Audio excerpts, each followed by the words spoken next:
The roar of the crowd fades. It always does.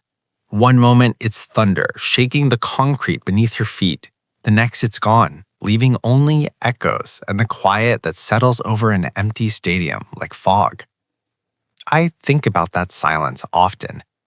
It's the sound players hear when the game ends for good. Not with a championship parade, but with something final, something they can't shake off like a bad hit or a missed tackle. I remember the stories that linger in that quiet. Men who stepped onto the field as gods of Sunday afternoons, bodies forged in fire and fury, only to walk off forever changed. Not just injured, not just retired, broken in ways no MRI can fully capture at first glance. The hits accumulate. The brain absorbs them. Years later, the symptoms arrive like unwelcome guests, memory slipping away in fragments, moods swinging without warning, anger rising unbidden, despair settling in deep. Consider Mike Webster, the Iron Mike of the Pittsburgh Steelers, anchor of 4 Super Bowl champions, Hall of Famer. He ended his days wandering Pittsburgh streets, living out of his truck, unrecognizable to those who once cheered him. His brain, when studied after death, revealed the first confirmed case of chronic traumatic encephalopathy in an NFL player. Tau proteins tangled like barbed wire, choking the pathways that once made him brilliant on the line. He died at 50, bankrupt, alone, his mind eroded by the very collisions that built his legend. Then there is Junior Seau, linebacker for the Chargers, Patriots, Dolphins, ferocious, smiling, the face of resilience. In 2012, he took his own life with a gunshot to the chest. He left a note asking that his brain be examined. CTE, advanced stage. The man who never missed a game couldn't face the man he had become off the field. Aaron Hernandez, tight end for the Patriots, young, explosive, convicted of murder, hanged himself in prison at 27. His brain showed severe CTE, one of the worst cases recorded in someone so young. Rage, impulse, a mind unraveling under the weight of repeated trauma. These are not anomalies, they are patterns. Boston University's CTE Center has examined hundreds of former NFL brains donated for study. In the most comprehensive reviews, CTE appears in over 90% of them, 345 out of 376 in one landmark analysis. The disease progresses in stages: mood instability, explosive behavior, cognitive decline, dementia-like symptoms. Each year of tackle football raises the risk by roughly 30%. Players know this now. They talk about it in private. Families see the changes and wonder if the next hit will be the one that tips the balance. But the darkness extends beyond the brain. Off the field, the league has grappled with conduct that tests the boundaries of forgiveness and accountability. Michael Vick's dogfighting ring in 2007, Bad Newz Kennels, dogs tortured, executed, electrocuted, drowned, hanged.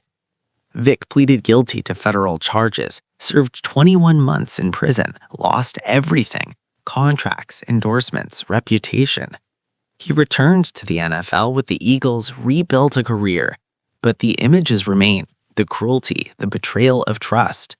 It forced a national conversation about animal fighting hidden in plain sight. Ray Rice, elevator video in 2014, his fiancée unconscious after a punch, initial 2-game suspension, outrage when the full footage emerged, indefinite ban later overturned on appeal, but no team signed him again. The league rewrote its personal conduct policy. 6-game minimum for first offenses, potential lifetime bans for repeats. Yet cases persisted. Adrian Peterson, switch used on his child, suspension, reinstatement. Tyreek Hill, allegations spanning years, Investigations, no final suspension in some instances despite public scrutiny. The policy exists, but enforcement wavers when talent is involved. Cheating scandals erode trust from within. Spygate, Patriots filming opponents' signals illegally. Massive fines, lost draft picks. Deflategate, underinflated balls, Tom Brady suspended. Appeals, court battles. Bountygate, Saints paying for injuries. Sean Payton suspended a full season. These reveal a culture where winning sometimes bends rules, where the shield protects the brand more than the players. Painkillers flood locker rooms to mask broken bodies. Addiction follows retirement. Steroids linger in whispers. Mental health stigma persists in a world that demands toughness above all. Transitions to life after football bring identity crises, financial collapse for some, isolation. I reflect on these threads and see a league that sells glory while quietly tallying costs. Recent years bring more tragedy. In 2025 alone, 9 former or current NFL players under 48 died. 7 by suicide or circumstances suggesting profound distress. Families point to CTE fears. Notes left behind urge brain studies. The suicide rate among former NFL players spiked after 2011 when CTE awareness surged, nearly 3 times higher than in baseball or basketball peers in later years. The game endures, rules evolve, better helmets, concussion protocols, independent spotters. Mental health resources grow. Yet the questions remain. What is the true price of these collisions? How many more stories end in silence? How long before the shadows consume the light we celebrate every fall? I look back on these lives, these losses, these reckonings, and feel the weight of what we ask of these men. They give everything for our entertainment. Some never recover who they were. The National Football League stands as America's most dominant sport, a multi-billion-dollar empire woven into the fabric of our weekends, our conversations, our national identity. Every fall, millions gather around screens or pack stadiums, drawn to the spectacle of athleticism, strategy, and raw physicality. The Super Bowl becomes a cultural event rivaling holidays. Yet this grandeur rests on a foundation that has long concealed profound human costs. I've followed the league for decades, witnessing its triumphs and now compelled to confront its shadows, the health crises that erode minds, the scandals that test morality, the systemic failures that allow darkness to persist. Football's violence is not accidental, it is essential. From the leather helmet era of the early 20th century, when players died on the field without much outcry, to the modern game with engineered helmets and rules tweaks, the core remains collision. Repetitive head impacts accumulate. Chronic traumatic encephalopathy, or CTE, emerges as the silent thief. Boston University's CTE Center, the world's leading repository for such research, has examined hundreds of donated brains from former players. In landmark studies, CTE appears in a staggering percentage, around 92% in one analysis of 376 former NFL players, with tau protein buildup marking progressive neurodegeneration. Each additional year of play elevates risk by about 30 to 34%, as seen in related hockey studies and extrapolated to football. Symptoms include memory loss, aggression, impulsivity, depression, dementia. Diagnosis remains post-mortem, though ongoing projects like Diagnoses CTE2, funded by millions from the National Institutes of Health, seek biomarkers for living detection, enrolling former players, including Matt Hasselbeck, who volunteers to honor teammates who absorbed hits for him. The league's early response was denial. In the 1990s and 2000s, the NFL's Mild Traumatic Brain Injury Committee downplayed concussions as minor, sometimes comparing them to a hangover. Independent researchers like Bennett Omalu, who first identified CTE in Mike Webster's brain in 2002, faced resistance. Dave Jewerson, who shot himself in 2011 and requested his brain be studied, helped shift awareness. Yet the class action lawsuit from over 4,500 retired players alleged concealment of risks. Settled in 2013 for $765 million, later uncapped in practice, the deal provided compensation for degenerative conditions without admitting liability. Payouts have exceeded $1 billion by recent years, with thousands of approved claims, some reaching $5 million for severe cases like ALS or advanced dementia. Suicide rates tell a harrowing story. A Harvard football player's health study examining deaths from 1979 to 2019 found no difference in suicide rates among NFL, MLB, and NBA players through 2010.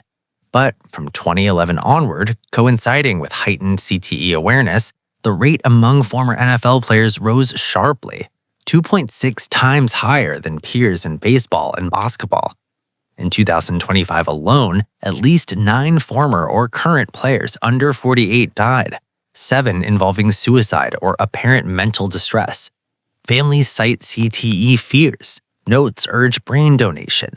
The spike underscores how awareness itself can amplify despair, mimicking symptoms players dread. Off-field conduct scandals compound the toll. Michael Vick's 2007 dogfighting conviction exposed cruelty. Bad Newz Kennels, dogs electrocuted, drowned, hanged. Vick served 21 months, lost his Falcons career, returned with the Eagles. Ray Rice's 2014 elevator assault on his fiancée led to initial leniency, a 2-game suspension, until video surfaced, sparking outrage. The NFL overhauled its personal conduct policy, 6-game minimum for first domestic violence offenses, potential lifetime bans for repeats. Yet enforcement varies. Adrian Peterson's child discipline case, Tyreek Hill's repeated allegations, Deshaun Watson's civil suits over misconduct all tested the policy's resolve with suspensions and investigations that sometimes feel inconsistent when star power is at stake. Cheating erodes integrity. Spygate in 2007, Patriots filmed Jets signals illegally. Belichick fined $500,000. Team lost draft picks. Deflategate in 2015, underinflated balls. Brady suspended 4 games after appeals.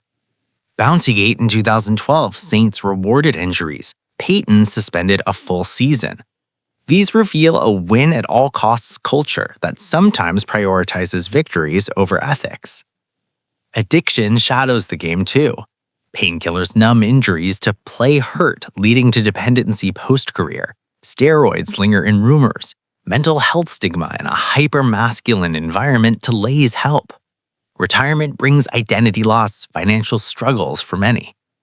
The NFL has evolved. Concussion protocols, independent spotters, advanced hermits, expanded mental health support through the Players Association.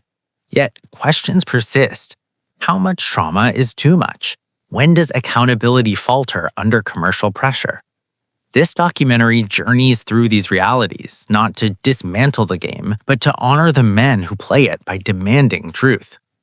We will trace CTE's origins, landmark tragedies, conduct reckonings, institutional responses, and lingering uncertainties. Expect facts grounded in research, voices from players, families, and experts. This is the full scope, glory shadowed by consequence. The story of the NFL's darkness begins not with a single scandal or diagnosis, but with the very essence of the game itself, controlled violence as spectacle. I have watched football since childhood, marveling at the precision, the strategy, the sheer physical poetry of men moving at impossible speeds. Yet, beneath that admiration lies an uncomfortable truth. The collisions that thrill us are also the ones that accumulate damage over time, often invisibly until it is too late. Football's roots trace back to the late 19th century, a brutal hybrid of rugby and soccer played on college fields with minimal protection. In the early 1900s, deaths and severe injuries were common enough that President Theodore Roosevelt intervened, threatening to ban the sport unless rules changed. Leather helmets replaced bare heads. Forward passes opened the field, but the core remained, players launching bodies into one another at full force. By the time the NFL formalized in 1920, violence was not a bug, it was the feature that distinguished it from other sports. For decades, the league downplayed head injuries. Concussions were called dingers or getting your bell rung, something players shook off and returned to the game. Trainers handed out smelling salts and coaches urged toughness. The culture rewarded playing through pain, equating vulnerability with weakness. This mindset persisted into the modern era, even as medical understanding advanced. Repetitive head impacts, not just dramatic concussions, drive the damage. Each tackle, block, or helmet-to-helmet contact sends acceleration-deceleration forces through the brain.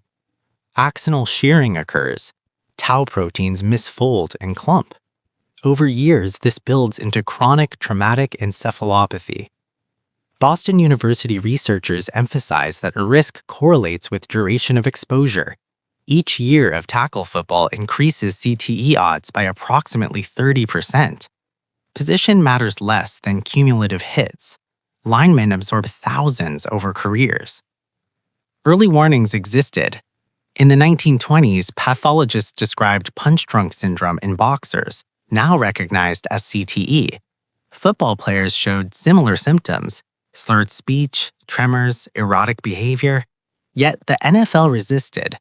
In 1994, it formed the Mild Traumatic Brain Injury Committee, chaired by rheumatologist Elliot Pellman.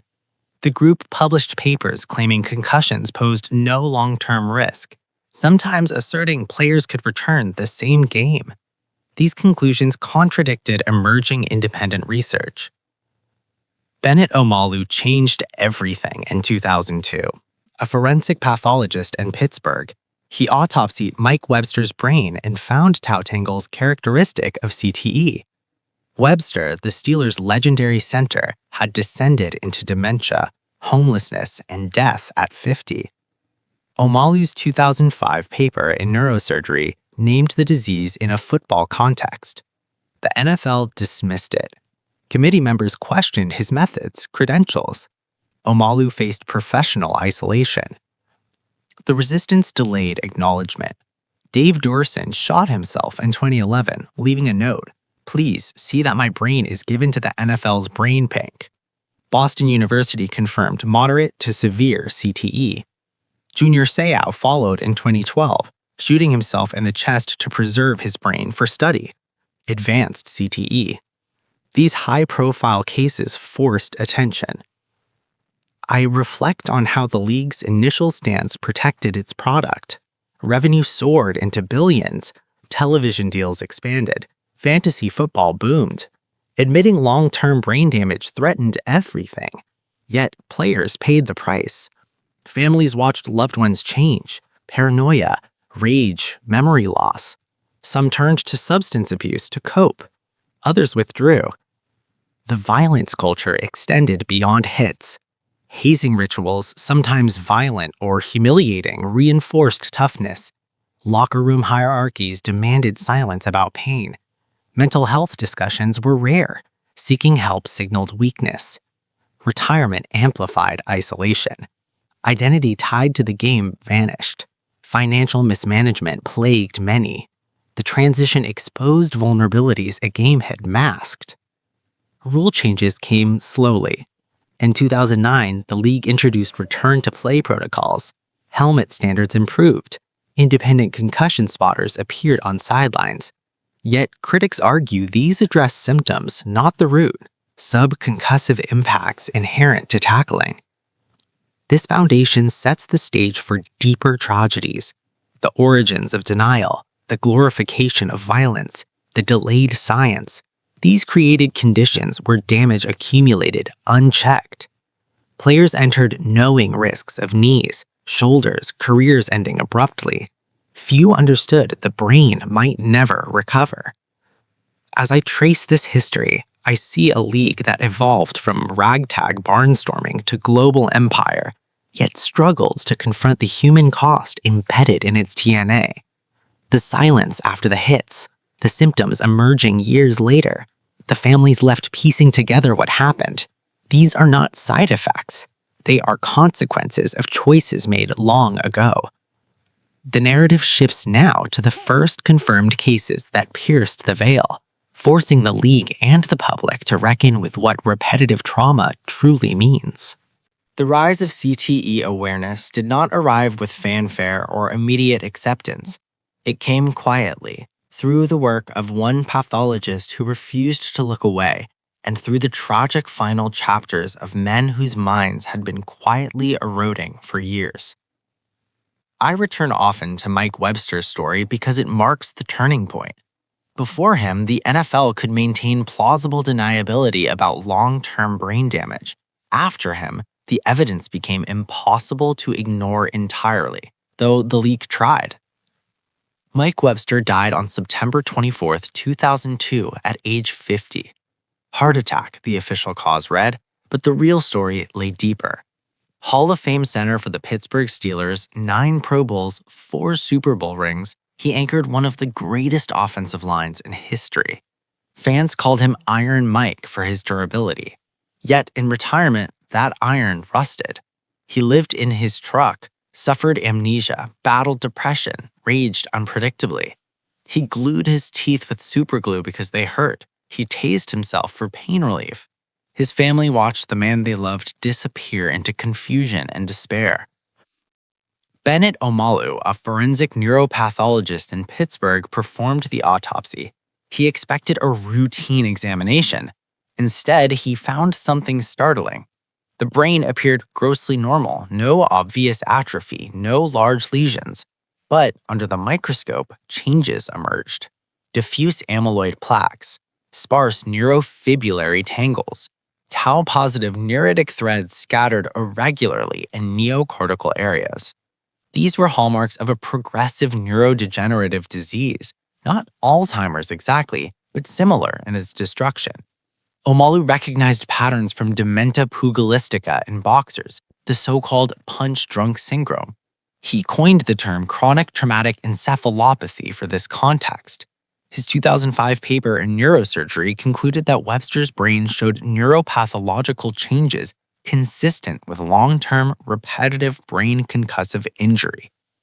Omalu believed the NFL would welcome this insight. He was wrong. The league's mild traumatic brain injury committee, still active, attacked the findings. In a letter to the Journal, they called the research completely wrong, questioned the methodology, even claimed no known history of brain trauma in Webster's professional career, a statement contradicted by the NFL's own retirement board, which had awarded Webster disability benefits in 1999 for football-related brain damage. They demanded retraction. Omalu stood firm. The paper stayed. He published again on Terry Long, another Steelers lineman who died by suicide in 2005 after drinking antifreeze. CTE confirmed. Andre Waters followed in 2006. The hard-hitting Eagles safety shot himself at 44 after years of depression. His brain, examined by Omalu and colleagues, showed advanced CTE. Waters had told friends his head hurt constantly. He linked his pain to football. The diagnosis reinforced the pattern. These early cases built momentum. Dave Jurson, Chicago Bears safety and former Players Union leader, shot himself in the chest in 2011 at 50. He left a note, "Please see that my brain is given to the NFL's brain bank." Boston University confirmed moderate to severe CTE. The chest shot preserved the brain for study, a deliberate choice echoing a growing awareness among players. Junior Seau in 2012, Hall of Fame linebacker, Chargers icon, known for his joy and ferocity. He shot himself in the chest at 43. Family donated his brain to the National Institutes of Health. Advanced CTE. Seau had shown no obvious signs publicly, but privately, depression, impulsivity, memory issues haunted him. Boston University's CTE Center became the epicenter. Led by Ann Mackey and others, they amassed the largest collection of donated brains. By 2023, they diagnosed CTE in 345 of 376 former NFL players studied, over 91%. The figure has held steady in subsequent reports, with high prevalence across positions, though linemen and those with longer careers show more severe stages.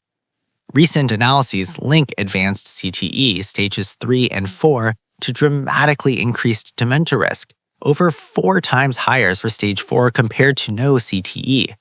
Early stages show subtler effects, but progression correlates with years of exposure. I reflect on the resistance these findings faced.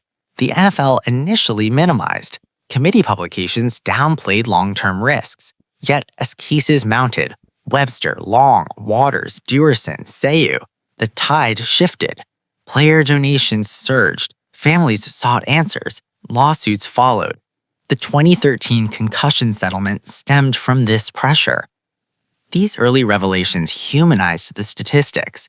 Webster was not just a case study, he was a father, a teammate, a legend reduced to wandering streets.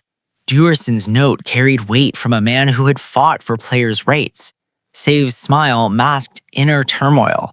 Their stories forced the question, if these men, the toughest of the tough, could be broken this way, what does that mean for everyone who plays? The rise of awareness was slow, painful, resisted, but once ignited by Omalu's microscope and the courage of grieving families, it spread. Science accumulated. Public consciousness awakened. The league could no longer fully deny. Yet, full acceptance lacked, setting the stage for larger confrontations, lawsuits, policy changes, ongoing debates over the game's future. As these individual tragedies accumulated into a pattern, the NFL faced its first real reckoning with the disease it had long downplayed. As the evidence from early cases like Mike Webster and Dave Dewerson accumulated, the NFL could no longer treat CTE as an isolated anomaly.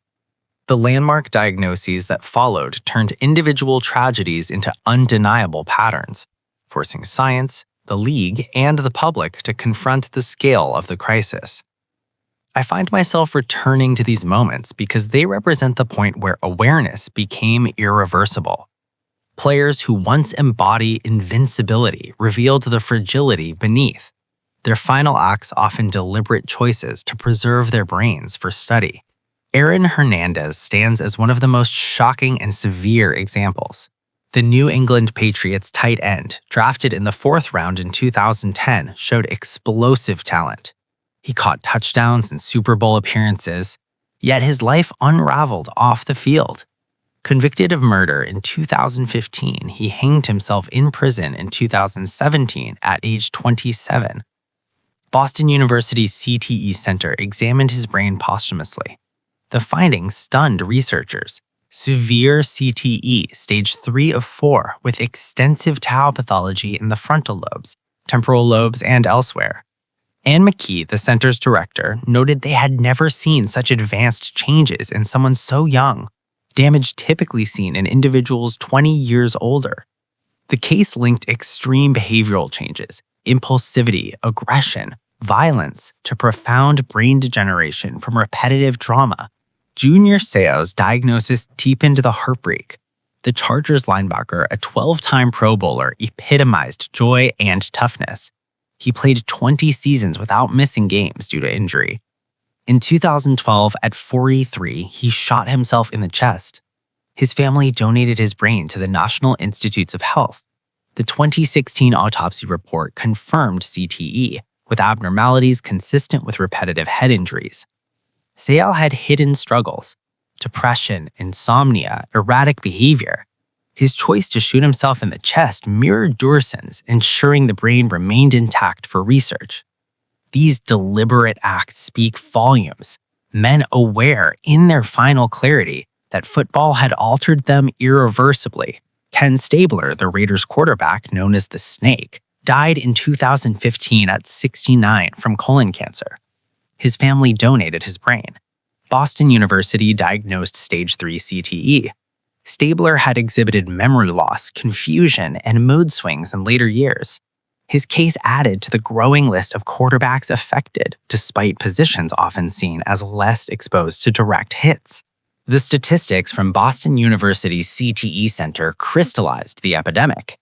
In a 2023 report, researchers diagnosed CTE in 345 of 376 former NFL players studied, a rate of 91.7%. This figure, drawn from donated brains, reflects selection bias towards symptomatic cases, yet it far exceeds general population rates, where CTE appears in less than 1% in comparable studies. More recent analyses reinforce the link. Advanced CTE stages 3 and 4 increases dementia odds fourfold compared to those without CTE, comparable to Alzheimer's severity. Early stages show subtler effects, but progression ties to years of exposure, odds rising 30% per year of tackle football. Suicides among former players accelerated after CTE awareness surged around 2011. A Harvard football players' health study tracking deaths from 1979 onward found no elevated suicide risk in NFL players compared to NBA or MLB counterparts through 2010. From 2011 to 2019, however, the rate rose 2.6 times higher. This period aligns with media coverage of CTE, high-profile cases, and growing fears. A 2024 survey of nearly 2,000 retired NFL players found one-third believed they had CTE. Those with such concerns reported suicidal ideation 5 times more often, 25% versus 5%, than those without. Symptoms like depression, sleep issues, or cognitive decline often get attributed to CTE, even when treatable conditions mimic them, amplifying despair. Recent years underscore persistence. In 2025, 9 former or current NFL players under 48 died, 7 involving suicide, apparent mental distress, or unclear circumstances. Families of Rudy Johnson, who took his own life in September, publicly stated he believed he suffered from CTE. Doug Martin's family, after his death in custody following an alleged incident, announced brain donation for CTE testing. Even non-NFL cases, like Shane Tamura's 2025 rampage at NFL headquarters, 4 killed before suicide, revealed confirmed CTE post-mortem, his note blaming the disease for destroying his mind. These landmark diagnoses and losses reveal layers of suffering, not just neurodegeneration, but the psychological toll of anticipation. Players fear the disease before diagnosis. Symptoms erode identity. Families bear witness to changes they cannot reverse.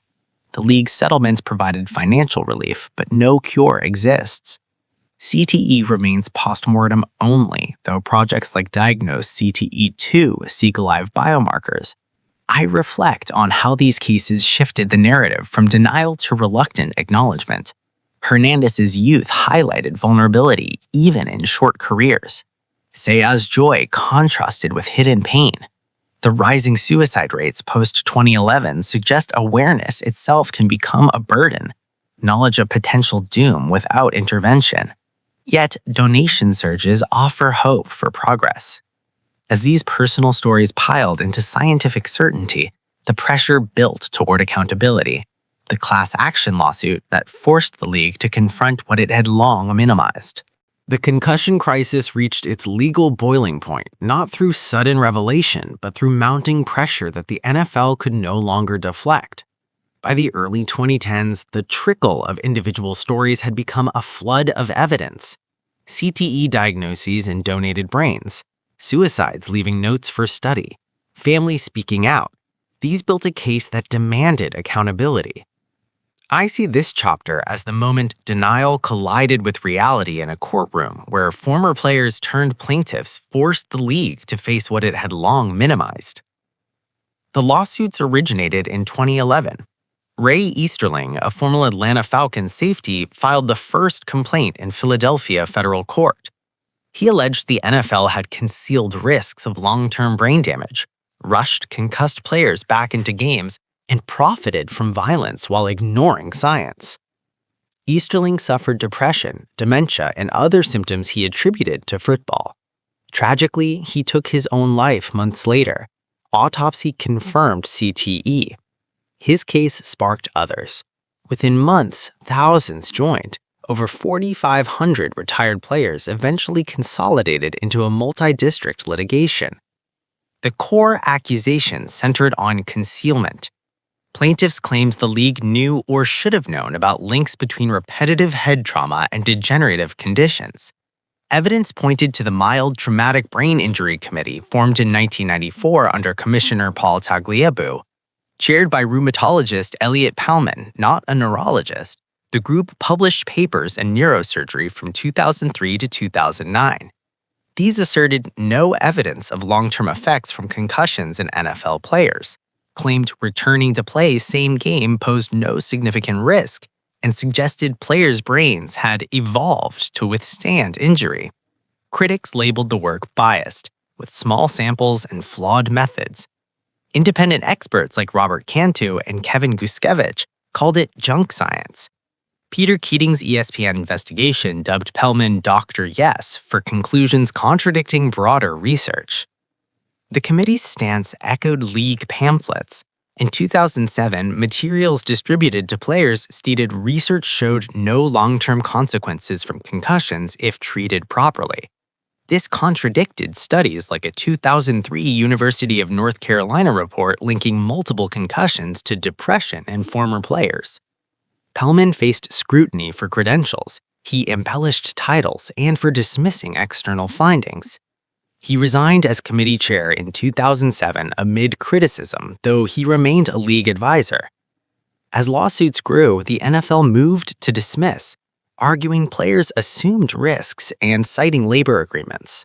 In 2013, under court-ordered mediation, a tentative settlement emerged, $765 million. This covered baseline medical exams, research, education, and uncapped compensation for qualifying diagnoses like Alzheimer's, dementia, Parkinson's, ALS, and level 1.5 or 2 neurocognitive impairment. No admission of liability. Individual caps reach $5 million for Alzheimer's, $4 million for postmortem CTE, $3 million for dementia. U.S. District Judge Anita B. Brody initially rejected it in January 2014, concerned funds might not suffice for all affected players, potentially thousands more over decades. Revisions removed the cap on damages, shifting to uncapped payouts funded by the league as needed. Final approval came in April 2015. The settlement, projected to cost nearly $1 billion over 65 years, included $75 million for exams and $10 million for research. Payouts have continued into recent years. As of late 2025 and early 2026, data from the official settlement site, over 20,000 registered class members, thousands of claim packages received, and monetary awards exceeding $1.6 billion in approved amounts. Thousands qualify for payments, though denials persist. Some 28% of claims based on settlement doctors' diagnoses rejected in recent investigations, often over functional impairment proof or validity concerns. Appeals process through special masters continues, with ongoing debates about delays and denials adding stress for families. I reflect on the settlement's double edge. It provided relief without trial risks, avoiding discovery that might expose more internal documents. No forced admission of fault preserved the league's image, yet critics argue it undervalued suffering, average awards far below caps, and shifted burden to players proving causation decades later. The uncapped nature acknowledges scale, but administrative hurdles remain. This legal reckoning marked a pivot. The NFL accelerated changes, stricter return-to-play protocols, independent sideline neurologists, rule tweaks penalizing helmet-to-helmet hits, advanced helmet tech. Commissioner Roger Goodell emphasized safety investments. Yet skepticism lingers. The settlement shielded the league from further suits by class members, but individual cases or new evidence could emerge. These events exposed systemic denial. Pelman's committee delayed acceptance of risks. Early dismissals protected revenue. The lawsuit forced compromise, but at what cost to trust? Players who gave careers now navigate bureaucracy for compensation they believe owed. As the legal dust settled, the focus shifted to implementation, how the settlement delivered or failed to, and what unresolved questions it left about prevention and long-term care. The shadows cast by the NFL extend far beyond the physical toll of repeated collisions. They reach into moral territory where talent collides with accountability, where public adoration meets private failings. Michael Vick's story occupies a unique and painful place in this landscape. It forces reflection on how the league handles off-field conduct that shocks the conscience, how forgiveness is granted, and what redemption truly requires when the crimes involve profound cruelty. In 2007, federal authorities raided Bad Newz Kennels, a property in rural Virginia owned by Michael Vick. The Atlanta Falcons quarterback, once the face of dynamic, electrifying play, had built a secret world of dogfighting. Investigators uncovered evidence of systematic brutality. Dogs conditioned for combat through treadmills and bait animals, fights staged in makeshift pits, losers tortured or executed. Methods included electrocution, hanging, drowning, shooting. Over 50 pit bulls were seized, many scarred, some too traumatized to be rehabilitated. Vick pleaded guilty in federal court to conspiracy to travel in interstate commerce in aid of unlawful animal fighting ventures and sponsoring dogfighting. He admitted knowing about the operation, participating in some killings, and funding it through gambling proceeds. The sentence came in December 2007, 23 months in federal prison, followed by 3 years of supervised release. Vick filed for bankruptcy, lost multi-million-dollar contracts, and was released by the Falcons. The NFL suspended him indefinitely.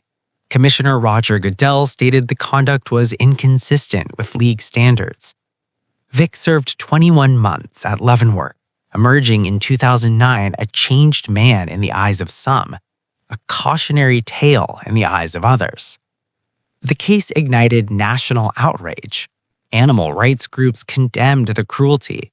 Public figures debated whether Vick deserved a second chance in a league that markets family values. PETA and the Humane Society called for permanent banishment. Yet others, including some civil rights advocates, framed the issue through cultural lenses, noting dogfighting's prevalence in certain communities and arguing disproportionate punishment. Vick himself expressed remorse in interviews, acknowledging the wrongness of his actions and the pain inflicted on the animals.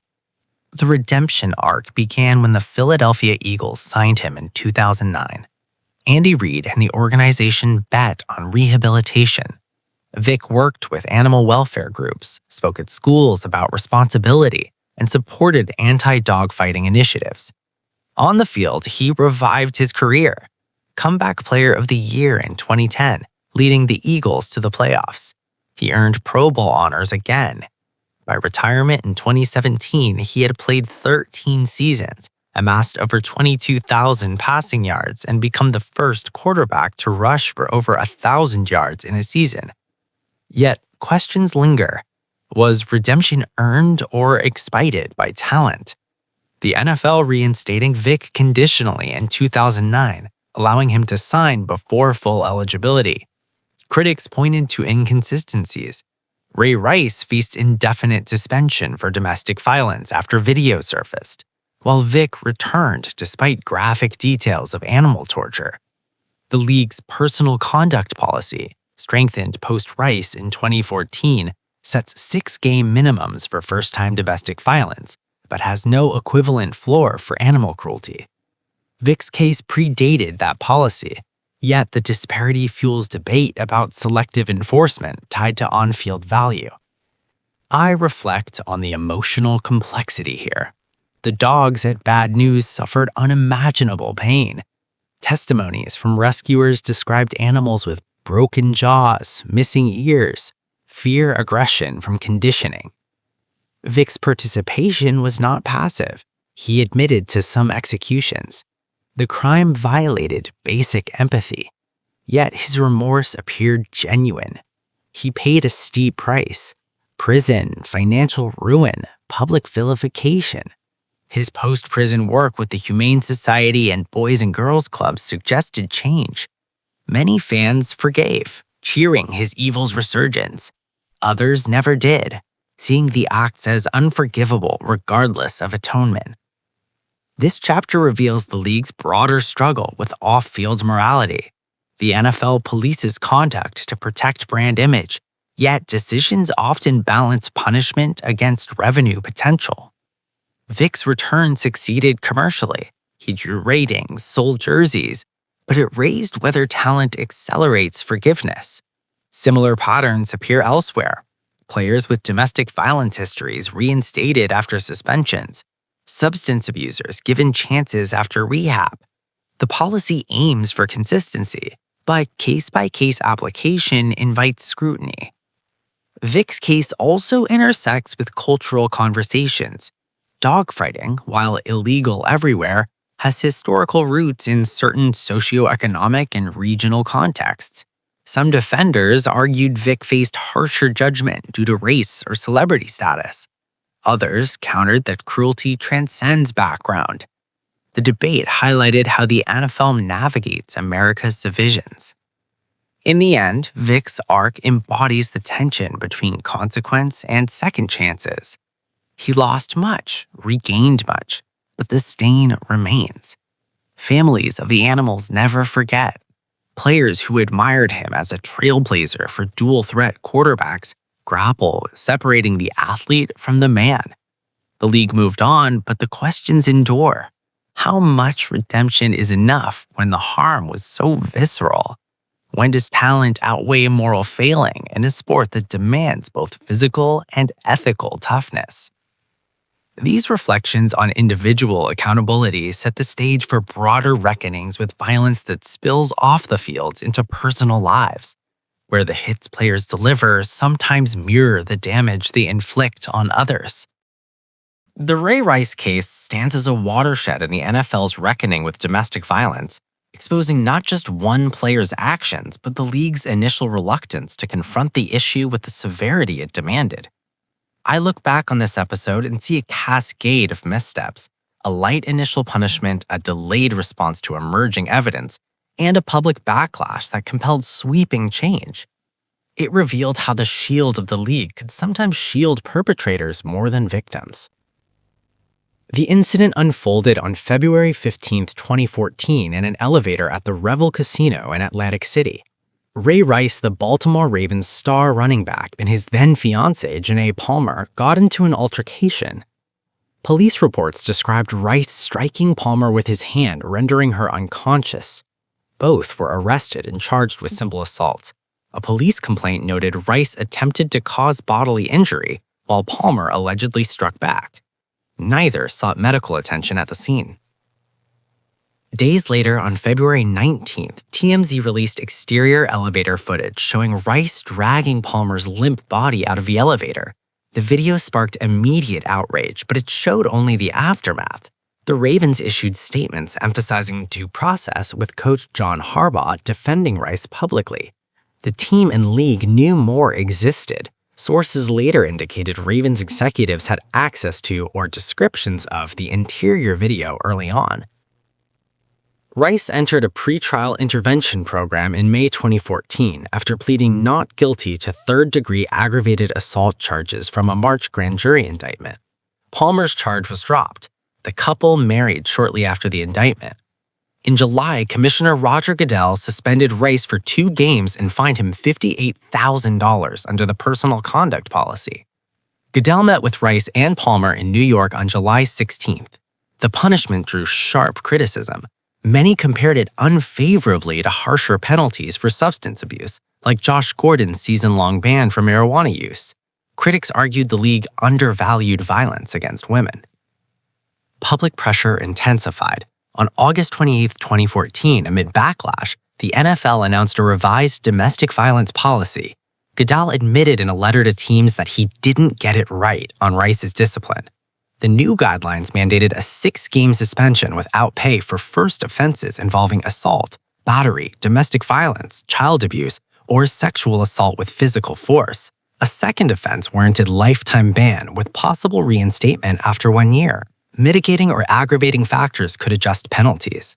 The policy applied league-wide, including non-players. It included mandatory evaluations, counseling, training programs on domestic violence and sexual assault for all personnel, and paid leave during investigations of violent crimes.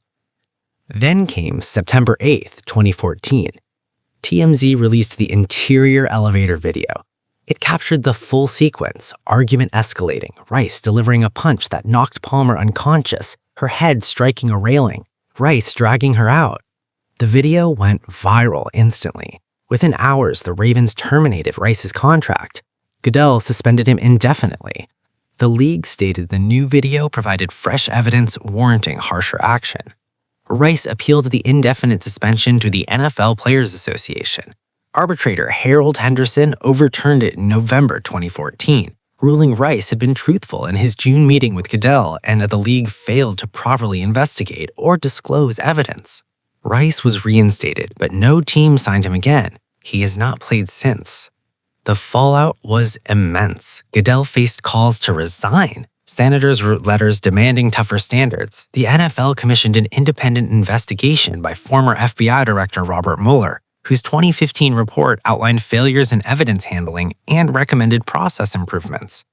The Rice case amplified scrutiny on domestic violence in sports. It highlighted inconsistencies. Prior policy averaged 1.5-game suspensions for similar incidents. The 6-game standard aimed for deterrence, though enforcement has varied in later cases, with some suspensions shorter or longer based on circumstances. I reflect on the human cost here. Janae Mice, now Janae Palmer Rice, defended her husband publicly, stating in a tweet and press conference that she regretted her role and that both bore responsibility. Yet the video re-victimized her, turning private trauma into public spectacle. Advocacy groups like the National Domestic Violence Hotline want increased calls post-video. The incident sparked broader conversations about bystander intervention, power dynamics in relationships, and how celebrity status influences accountability. For the league, it marked a forced evolution. The policy overhaul included education mandates, support resources, and clearer disciplinary tiers. Owners approved a fuller revision in December 2014, expanding prohibited conduct lists and formalizing paid leave during probes. Yet questions persist. Did the changes stem from genuine commitment or reputational damage control? Enforcement remains case by case, with critics noting leniency in some high-profile instances post-2014. Rice's career ended abruptly. A productive back, Super Bowl champion, multiple Pro Bowls, he lost everything professionally. His story underscores how one act, captured on camera, can dismantle a legacy. It also shows the NFL's capacity for change under pressure, though often reactive rather than proactive. This reckoning with off-field violence against partners transitions naturally to similar cultural clashes where discipline meets differing views on child-rearing and punishment. The Adrian Peterson case arrived in the wake of Ray Rice's scandal like a second shockwave, testing the NFL's freshly revised personal conduct policy and exposing deep cultural divides about discipline, parenting, and the line between corporal punishment and abuse. I see this episode as a mirror reflecting not just one player's actions, but America's fractured views on how children should be raised, how race and region shape those views, and how a league built on toughness struggles to define acceptable behavior off the field.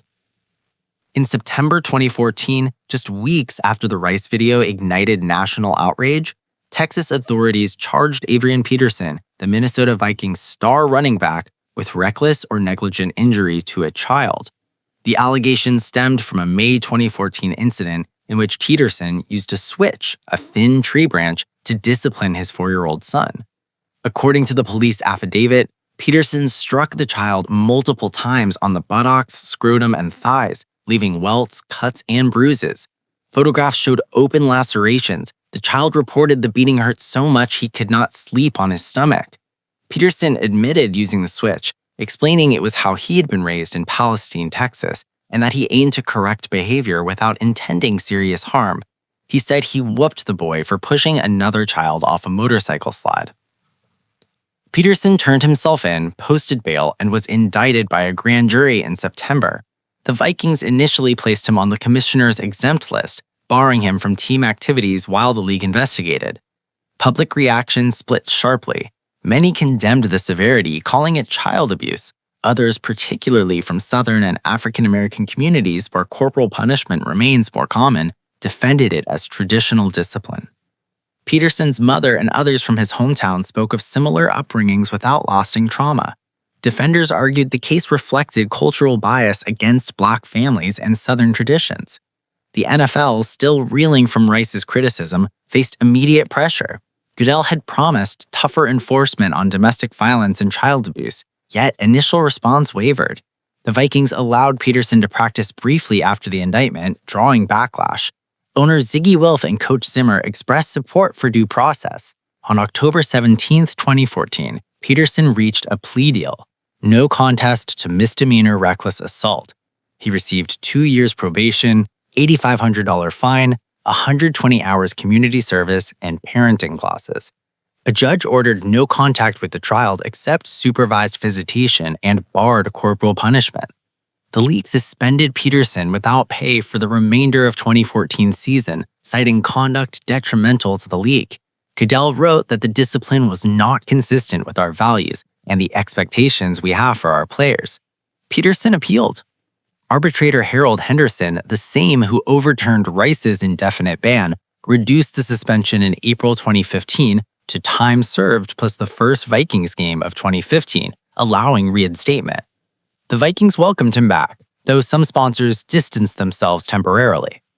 Peterson maintained his innocence regarding intent, framing the incident as misguided but not abusive parenting. In interviews, he expressed regret for the welts, but stood by his right to discipline. He returned to form in 2015, rushing for over 1,000 yards. The case faded from headlines, but the cultural fault lines it exposed lingered. This clash highlighted broader tensions. Studies show corporal punishment rates higher in southern states and among black families, often tied to religious beliefs, historical survival strategies, or generational patterns. The American Academy of Pediatrics opposes all spanking, citing links to aggression, mental health issues, and poorer outcomes. Yet many parents reject that view, seeing it as government overreach into family matters. Peterson's case became a flashpoint. Progressives sought child endangerment, traditionalists sought cultural erasure. For the NFL, it underscored policy challenges. The 2014 conduct revisions included child abuse in the 6-game minimum category, but enforcement depended on legal outcomes and context. Peterson's misdemeanor plea allowed a shorter effective suspension than a felony conviction might have. Critics argued leniency for a star player. Supporters noted the league waited for the legal process, avoiding double jeopardy. The episode reinforced perceptions of inconsistency. Rice never played again, Peterson did. I reflect on the emotional layers here. The child injuries were real, welts visible in photos, pain documented. Yet Peterson's remorse appeared sincere. He completed required classes and counseling. The public debate often overshadowed the child's experience, turning a private family matter into a national referendum on parenting. It raised uncomfortable questions. Does cultural heritage excuse physical discipline that leaves marks? Where does the league draw lines when society itself disagrees?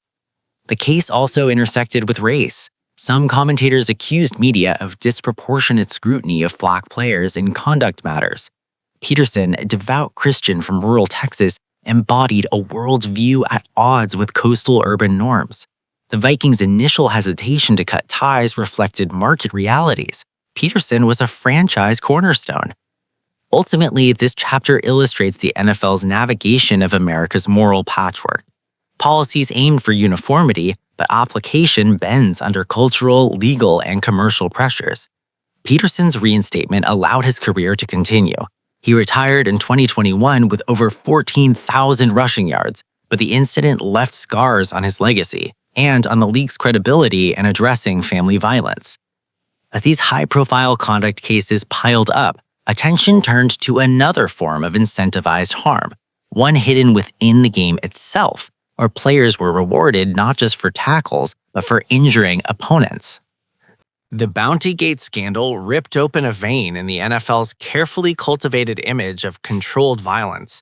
Here was not an off-field personal failing, but a systematic program embedded within the game itself, where players were allegedly paid bonuses not merely for tackles, but for inflicting injuries severe enough to remove opponents from the field.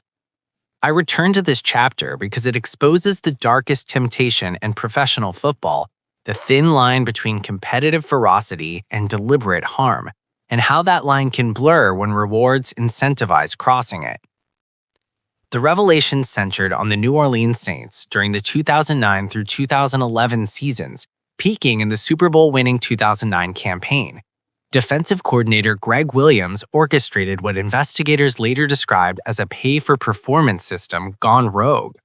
Players contributed to a bounty pool funded by cash pools, with payouts tiered by impact, cart-offs for injuries requiring a player to leave on a cart, knockouts for concussions or hits that rendered opponents unconscious, and lesser amounts for whacks or clean hits.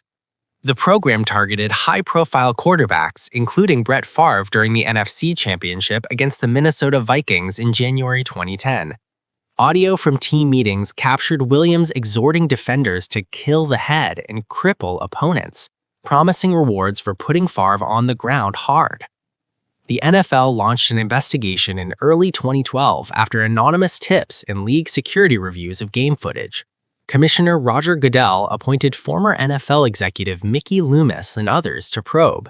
Evidence included handwritten ledgers tracking bounties, player testimony, and intercepted communications. In March of 2012, Goodell announced findings. The Saints ran a bounty program from 2009 to 2011 that offered cash incentives for injury-causing hits. At least 20 to 25 players participated, with contributions from coaches and staff. The investigation concluded the program violated league rules against unsportsmanlike conduct and endangered player safety. Punishments followed swiftly and severely. Greg Williams received an indefinite suspension, later reduced after appeals and remorse. Head coach Sean Payton drew a full-season suspension for 2012, the first time a head coach had been sidelined for a full year over player conduct. General manager Mickey Loomis was suspended 8 games and fined $500,000. Assistant Joe Vick, who served as interim coach during Payton's absence, received 6 games. The team forfeited second-round draft picks in 2012 and 2013, lost a cap credit, and paid $500,000 in fines. Individual players faced discipline too. Jonathan Vilma, the linebacker who allegedly led player contributions, received a full-season suspension. Anthony Hargrove, Will Smith, and Scott Fujita also faced multi-game bans. Vilma and Hargrove appealed through the NFL Players Association.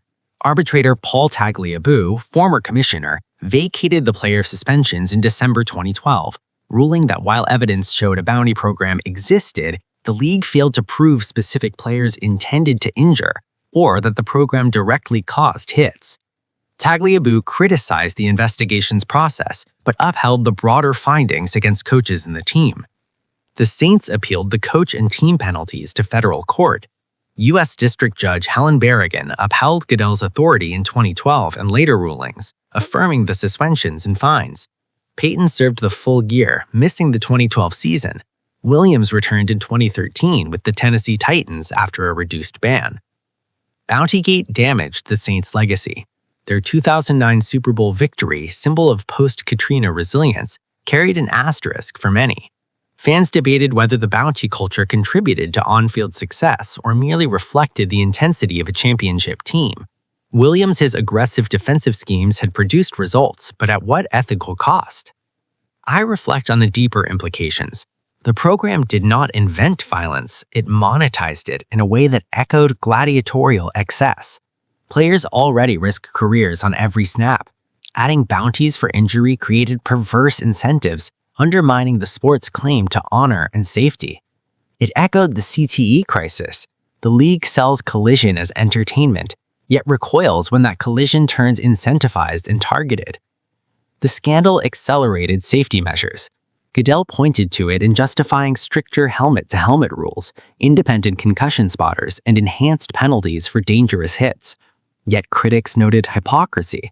The league punished bounties while profiting from the violence they encouraged. The Saints' defense had thrived under Williams' intensity. Punishing the program did not eliminate the culture that birthed it. Player reactions varied. Some, like Vilma, maintained innocence and sued the league for defamation, though cases were dismissed. Others acknowledged rough talk in locker rooms but denied actual bounties. The episode fractured team unity temporarily, though the Saints rebounded under Payton, winning another Super Bowl in 2020. Bountygate remains a cautionary tale of how internal rewards can corrupt. It showed the NFL willing to impose historic penalties when conduct threatens the game's integrity and safety narrative. Yet it also highlighted enforcement challenges. Audio existed, ledgers surfaced, but proving intent in direct causation proved slippery. This internal betrayal of player safety transitions to external breaches of trust, cheating scandals that undermine the fairness of competition itself, starting with the surveillance that exposed one dynasty's secrets. The New England Patriots, under Bill Belichick, built one of the most dominant dynasties in NFL history, collecting 6 Super Bowl titles between 2001 and 2018. Yet that success has always carried an asterisk for many observers, and Spygate stands as the clearest symbol of how far the organization pushed boundaries in pursuit of advantage. I examine this scandal not to diminish the on-field achievements, but to confront the uncomfortable reality that the greatest sustained excellence in modern football came shadowed by documented cheating. Spygate erupted on September 9, 2007, during the Patriots' season opener against the New York Jets at Giant Stadium. A Jets video employee noticed a Patriots videographer positioned on the sideline, filming the Jets' defensive coaches signaling plays from an unauthorized vantage point. NFL rules prohibited filming opponent signals from the field level if the footage was used to gain a competitive edge during the game. Such recording was restricted to overhead press box cameras for scouting purposes. The employee alerted security. League officials confiscated the camera and tape from the Patriots staffer, Matt Estrella. The investigation unfolded rapidly. Commissioner Roger Goodell reviewed the materials and concluded the Patriots had violated the policy by videotaping signals in a manner that could decode tendencies for immediate or future use. On September 13, 2007, Goodell fined Belichick $500,000, the maximum individual fine at the time, and the team $250,000. The Patriots forfeited their first-round draft pick in 2008. Goodell described the violation as deliberate and against the spirit of the rules. What elevated Spygate from routine infraction to defining scandal was the scope and duration. The Patriots admitted the practice dated back to at least 2000, Belichick's first season as head coach. Estimates from league sources and later reporting suggested hundreds of games involved similar filming. The confiscated tape from the Jets game reportedly showed signals being captured clearly, though the Patriots maintained no evidence proved the footage was used to steal plays in real time. Belichick issued a statement claiming he believed the method complied with league interpretations, citing a 2002 memo from the competition committee that he interpreted as allowing sideline filming under certain conditions. Goodell rejected that defense, stating the policy had been clear since 2006 memos reiterated prohibitions. The punishment sparked fierce debate. Critics called it insufficient for a pattern of cheating that may have contributed to Super Bowl wins in 2001, 2003, and 2004. Defenders argued the fine and lost pick were severe. Belichick's $500,000 penalty remained the largest individual fine until later cases, and no proof existed that stolen signals altered game outcomes. The Patriots went 16-0 in the 2007 regular season before losing the Super Bowl to the Giants, fueling speculation about whether earlier advantages had been decisive. Further details emerged years later. In 2011, former Patriots employee Matt Walsh claimed he had tapes from 2000 showing the team filming Rams walkthroughs before Super Bowl 36. Walsh turned materials over to the NFL. Goodell reviewed them and stated in 2011 that no evidence showed the Patriots filmed opposing teams' walkthroughs or used stolen signals to impact games unfairly. The league closed the matter, but skepticism persisted. Some reports suggested the 2007 tape destruction ordered by Goodell after review eliminated potential further evidence, though the commissioner maintained nothing incriminating remained. I reflect on the broader implications. Spygate exposed a win-at-all-costs mentality at the highest level. Belichick's reputation as a meticulous strategist took on a darker hue. Brilliance intertwined with rule-bending. The Patriots' success, Tom Brady's precision, elite drafting, relentless preparation became harder to separate from questions of integrity. Fans divided sharply. Some saw it as gamesmanship, common in sports.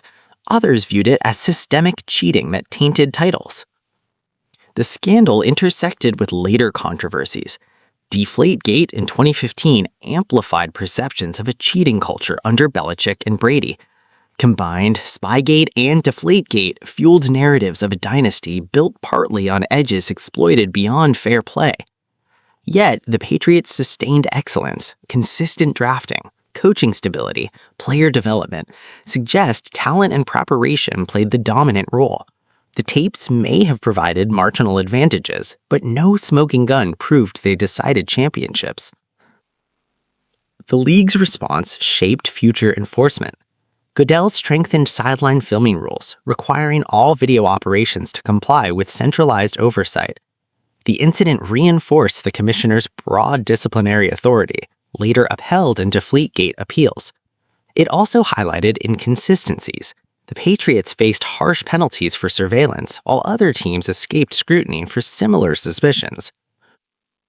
Belichick never fully apologized, framing Spygate as a misunderstanding of ambiguous rules. In interviews, he emphasized compliance with his interpretation.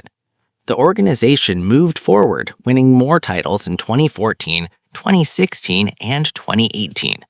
Brady's departure in 2020 and Belichick's eventual exit in 2024 closed the era, but Spygate lingers in discussions of the greatest coach ever.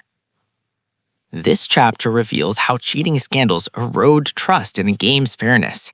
Unlike physical harm or personal misconduct, Spygate struck at competitive equity, the belief that wins are earned through skill, not secrets. It set the stage for the next integrity breach, one involving not cameras, but air pressure and footballs, and a quarterback whose legacy would be tested in court as much as on the field. Deflategate arrived as the next chapter in the Patriots' long-running narrative of excellence, laced with suspicion.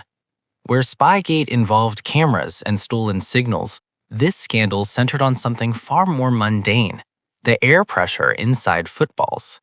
Yet it escalated into one of the most protracted, expensive, and polarizing battles in NFL history, pitting Tom Brady's legacy against Roger Goodell's authority and raising fundamental questions about fairness, evidence, and the limits of league power. The controversy ignited on January 18, 2015, after the AFC Championship game between the New England Patriots and Indianapolis Colts at Gillette Stadium. The Patriots won 45-7. Post-game, Colts equipment staff noticed some Patriots footballs appeared underinflated. League rules require balls to measure between 12.5 and 13.5 pounds per square inch, PSI, at game time. Officials tested 11 of the 12 Patriots game balls.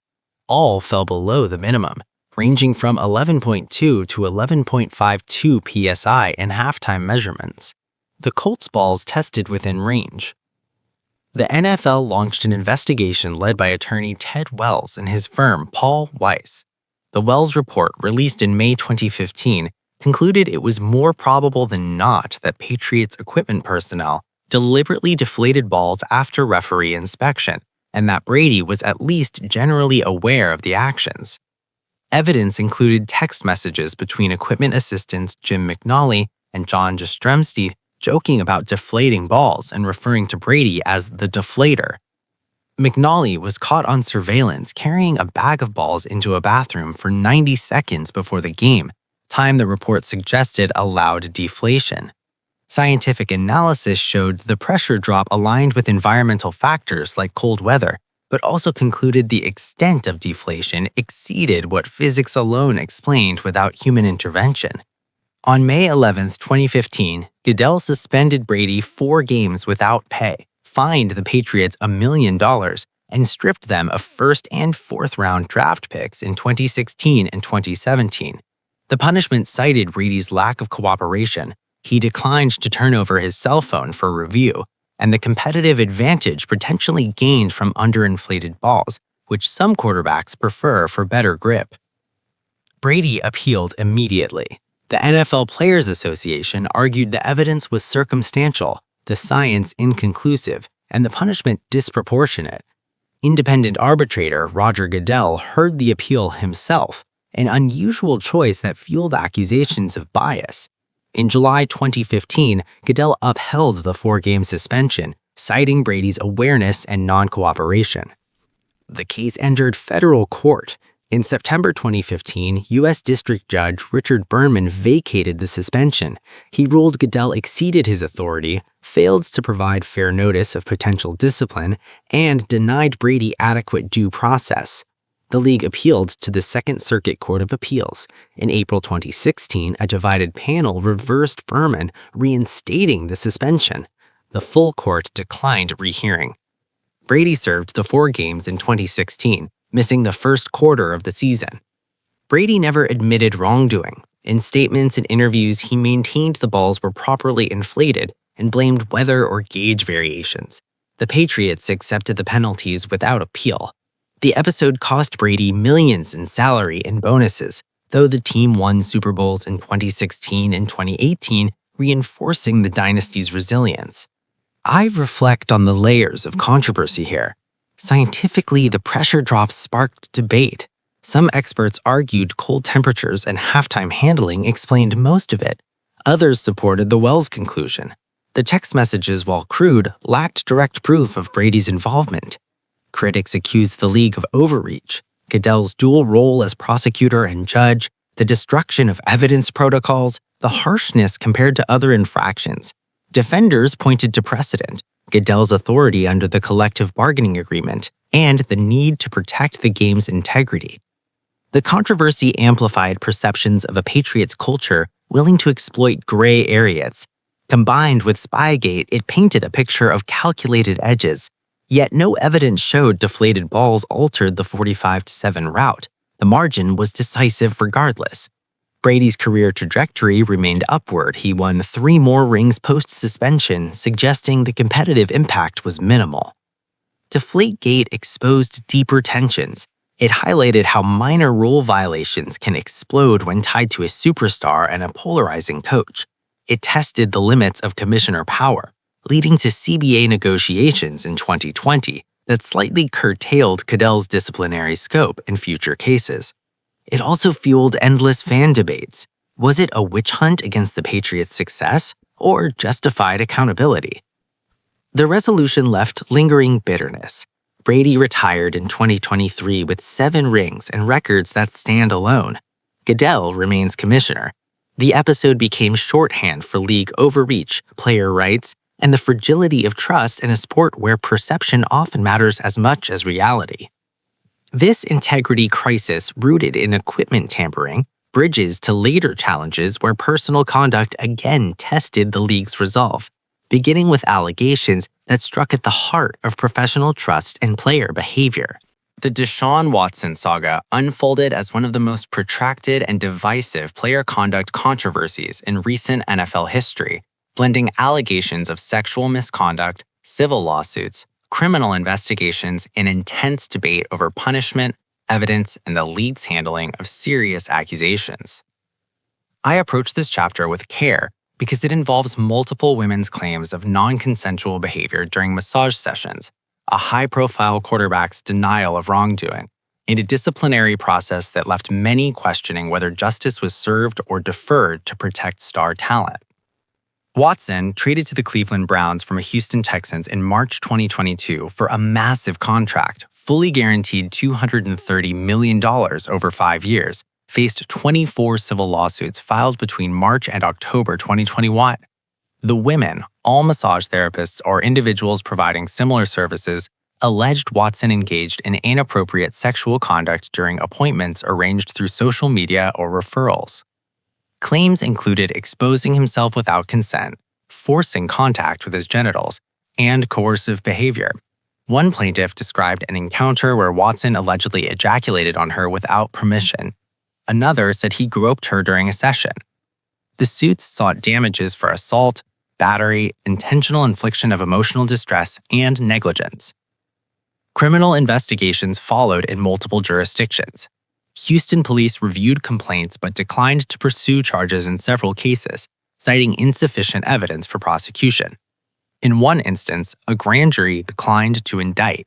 No criminal charges were ever filed against Watson. The NFL initiated its own investigation under the personal conduct policy. Special counsel Mary Jo White, a former U.S. attorney, led the review.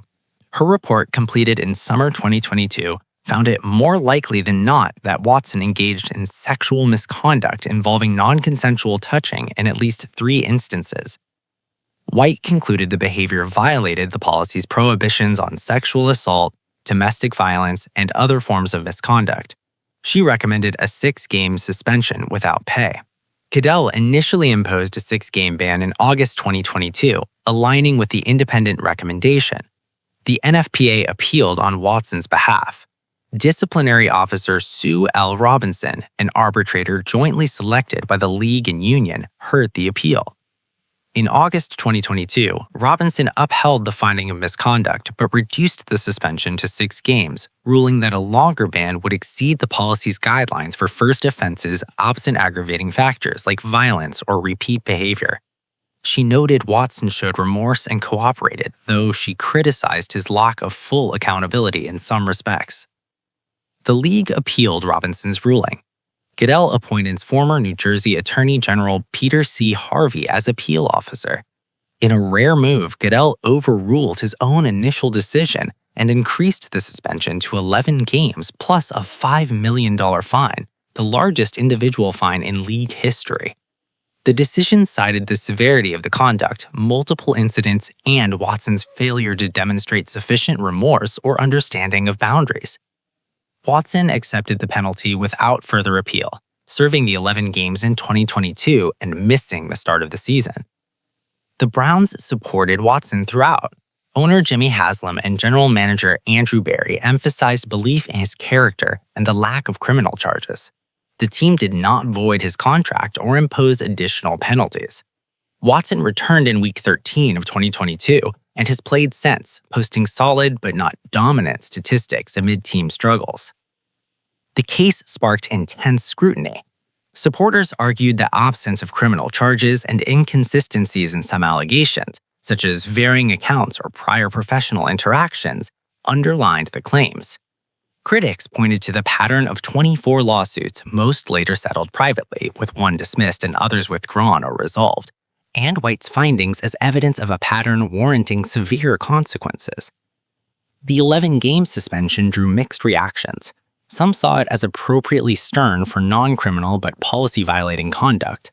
Others viewed it as lenient compared to lifetime bans in extreme cases or the indefinite nature of Ray Rice's initial punishment. I reflect on the broader implications. Watson's situation tested the 2014-2015 conduct policy revisions, which set a 6-game baseline for first domestic violence or sexual assault offenses, but allowed upward adjustments for aggravating circumstances. The appeal process highlighted tensions between independent arbitration and commissioner authority. Goodell's override underscored his ultimate disciplinary power, a structure later tweaked in the 2020 CBA to limit such interventions in certain cases. The financial stakes added complexity. Watson's fully guaranteed contract shielded him from team-imposed consequences, unlike players with less secure deals. Settlements in civil suits, reportedly in the millions across cases, provided compensation to plaintiffs without admissions of liability. Watson maintained his innocence publicly, stating the encounters were consensual and professional, and he expressed regret for any discomfort caused while denying assault.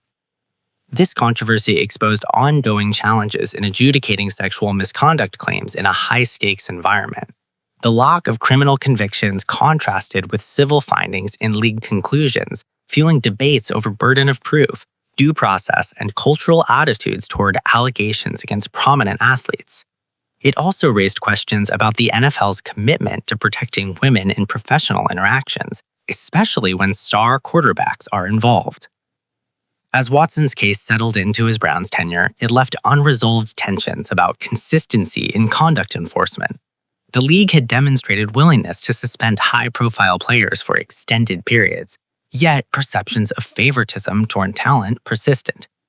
This chapter of personal allegations and institutional response leads naturally to similar tests of the policy in more recent years, where repeated scrutiny has challenged the system's resolve. Tyreek Hill's repeated brushes with controversy have served as a persistent stress test for the NFL's personal conduct policy in the years following its major 2014 overhaul. His case illustrates how allegations of domestic violence, child endangerment, and other serious misconduct can accumulate without triggering the harshest penalties when evidence remains contested. Criminal charges are avoided and on-field value remains exceptionally high. I examine the sequence of events to understand why the league's disciplinary framework, designed for consistency and deterrence, often appears flexible when applied to elite talent. The pattern began in Kansas City. In March 2015, while Hill played at West Alabama, police investigated an incident involving his then-pregnant girlfriend, Crystal Espinal. Hill was accused of punching her in the stomach. No charges were filed after Espinal declined to press them, citing fear but later recanting parts of her statement. The Chiefs drafted Hill in the 5th round in 2016, despite the red flag. Trouble resurfaced in 2019. In March, the Kansas City Star reported audio of Hill threatening Espinal during a 2014 argument captured on a nanny cam. He said he would put hands on her and referenced hitting her before. The Chiefs released him hours after the story broke. The NFL opened an investigation. In June 2019, Goodell suspended Hill for the first 8 games of the 2019 season, citing his pattern of behavior that included domestic violence and other incidents. The suspension was reduced to 4 games on appeal after Hill agreed to counseling and evaluations. He joined the Kansas City Chiefs and helped them win Super Bowl LIV that season. The most serious allegations emerged in March 2022, shortly after Hill's trade to the Miami Dolphins for a massive contract. A Florida woman accused Hill of battery and child abuse involving his 3-year-old son. The child reportedly had marks on his face and genitals consistent with abuse. Police investigated. The Department of Children and Families substantiated abuse findings, but closed the criminal case without charges, citing insufficient evidence for prosecution. Hill denied wrongdoing, stating any marks came from a playground accident. The NFL reviewed the matter but imposed no suspension, allowing Hill to play the full 2022 season. In 2023, another incident surfaced. A former personal trainer accused Hill of sexual assault during a 2022 session. She filed a civil lawsuit claiming non-consensual touching and coercion. Hill denied the allegations. The NFL investigated but took no disciplinary action pending resolution. The suit was settled privately in 2024 without admission of liability. Traffic and off-field incidents added layers. In 2023 and 2024, Hill faced multiple speeding citations, including one for driving over 100 miles per hour with his children in the car. In September 2024, body cam footage from a traffic stop showed Hill arguing aggressively with officers, though no charges resulted. The league monitored but did not suspend. As of late 2025, Hill remains active with the Dolphins, a perennial all-pro wide receiver whose speed and production keep him among the league's elite. No additional suspensions have been issued despite the pattern of allegations. I reflect on what this reveals about the conduct policy's application. The 6-game minimum for first domestic violence offenses assumes clear evidence and aggravating factors. In Hill's cases, lack of criminal convictions, recanted statements, settled civil plans, and closed investigations created gray areas. The league has cited insufficient proof for cooperation issues and declining harsher penalties. Critics argue this amounts to a higher bar for scars. Production and marketability seem to weigh against decisive action when facts remain disputed. Comparisons highlight inconsistency. Ray Rice's career ended after one confirmed violent act captured on video. Deshaun Watson received 11 games for multiple misconduct findings without criminal charges.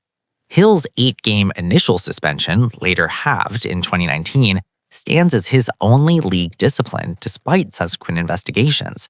The absence of further bans suggests the policy flexes when evidence does not meet prosecutorial standards or when player cooperation and counseling occur.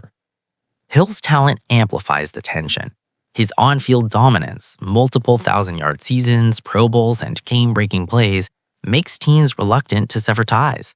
The Dolphins have publicly supported him, emphasizing due process and his contributions. Fans and media divide sharply. Some see a pattern of troubling behavior warranting exclusion. Others view repeated scrutiny as unfair targeting of a black athlete from a difficult background. The ongoing nature of these tests underscores systemic challenges. The policy relies heavily on legal outcomes, independent investigations, and commissioner discretion. When allegations persist without resolution, the league often defaults to monitoring rather than preemptive punishment. This approach protects against wrongful discipline, but risks perceptions that serious misconduct receives leniency when talent outweighs optics. Hill's story continues to evolve. As he approaches his 30s, questions linger about whether accumulated incidents will eventually tip the scale, or if his production will continue to insulate him. His case hasn't prompted major policy revisions, yet it quietly erodes confidence in uniform enforcement. These repeated tests of accountability bridge to the hidden physical tolls that players endure to maintain performance. The culture of pain management, addiction to painkillers, and performance enhancers that allow bodies to play through damage long after they should rest. The culture of playing hurt runs so deep in the NFL that it feels woven into the sport's DNA. Players are celebrated for toughness, for refusing to leave the field even when bodies scream for rest. I have seen this valorization firsthand across decades of watching games, reading accounts, and hearing former players speak. What begins as admirable resilience often slides into something darker, a reliance on painkillers to mask injury, a willingness to push through damage that shortens careers and long-term health, and in some cases, the quiet turn to steroids or other performance enhancers to maintain an edge. This bout confronts the hidden pharmaceutical underbelly that allows the show to continue week after week. The play hurt ethos traces back to football's earliest days. In the leather helmet era, broken bones and concussions were badges of honor. Modern medicine brought better diagnostics and treatments, yet the mindset persisted. Coaches, teammates, and fans still lionize those who gut it out. Phrases like, "he's a warrior," or "he's playing for the team," become shorthand for ignoring pain signals. The pressure compounds when contracts, roster spots, and legacies hang in the balance. A starter who sits risks replacement. A backup who hesitates risks never seeing the field again. Painkillers became the enabler. In the 1990s and 2000s, NFL locker rooms reportedly distributed Toradol, Vicodin, Percocet, and other opioids liberally. Toradol, an injectable non-steroidal anti-inflammatory, was especially common on game days. A 2015 ESPN investigation cited former players and trainers describing it as routine, shots before kickoff to numb soreness, allowing full exertion despite sprains, bruises, or worse. The drug's label warns against use in high-risk situations due to bleeding and kidney risks, yet it was injected pre-game for years. The NFL tightened oversight after 2015, requiring documentation and limiting injections, but former players insist the culture of masking pain lingered. Opioid addiction followed many into retirement. A 2019 study in the Journal of Athletic Trading surveyed retired NFL players and found higher rates of prescription opioid misuse compared to the general population. Some described dependency starting in season, pills to sleep through pain, escalating to stronger doses post-career. The transition to civilian life removed the structure of team medical support, leaving individuals to manage chronic pain alone. Stories abound of players who became addicted, lost savings to treatment, or faced overdose risks. The league partnered with the Players Association to expand mental health and substance abuse resources, including confidential hotlines and treatment referrals, yet stigma remains. Admitting painkiller reliance still feels like weakness in a world that equates toughness with silence. Steroids represent another shadow. The NFL began testing in 1987 with suspensions starting in 1989. The policy strengthened over time, random year-round testing, 4-game bans for first positive, escalating penalties, and now potential lifetime bans for repeat offenders. Despite this, whispers persist. A 2023 Wall Street Journal investigation cited former players and trainers alleging widespread use in the 1990s and early 2000s before stricter enforcement. Some claims performance-enhancing drugs helped recover faster or build mass in an era when size and speed escalated. The league points to declining positive tests, fewer than 1% in recent years, and robust protocols as evidence of cleaning up the sport. Yet skepticism endures, fueled by the physical demands. Linemen carrying 300 pounds while moving explosively, skill players absorbing hits at full sprint. The intersection of these elements creates a vicious cycle. Playing hurt requires numbing agents. Numbing agents risk addiction. Addiction complicates retirement transitions already fraught with identity loss and financial strain. Steroids, when used, offer temporary recovery advantages but carry long-term health consequences, heart issues, liver damage, hormonal imbalances. The culture rewards short-term sacrifice for team success while deferring long-term costs to the individual. Former players have spoken candidly. In his book, The Dark Side of the Game, Tim Green detailed locker room pressure to play through pain and the casual distribution of pills. Meryl Hope described Vicodin as candy handed out freely. More recent voices, including those in the 2021 documentary TMZ Investigates Painkillers, recounted similar experiences even after policy changes. The Players Association has advocated for better pain management education, non-opioid alternatives, and mental health integration, yet implementation varies by team. I reflect on the human toll. Every highlight reel celebrates a player returning from injury, but few show the nights of pain, the dependency that follows, the body's broken beyond repair. The league has made strides. Independent medical spotters, stricter drug policies, enhanced retirement benefits, including health coverage.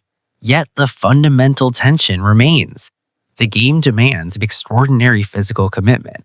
That commitment often requires pharmaceutical assistance risk that outlast playing days.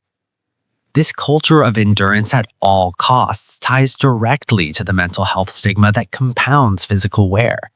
Players' conditions to hide pain also hide emotional struggles, fearing it signals weakness. Retirement amplifies isolation, financial insecurity, and untreated conditions.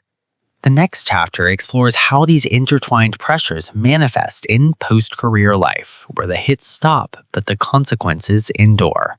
The hits stop when the career ends, but the damage does not. Retirement from the NFL often arrives abruptly, leaving players to confront a void where identity, structure, and purpose once existed. I have listened to enough former players describe this shift to recognize it as one of the sport's cruelest paradoxes.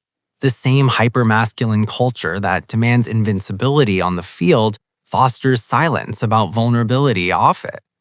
Mental health stigma, poor preparation for life after football, and financial mismanagement combine to create a perfect storm that claims careers, marriages, sanity, and sometimes lives.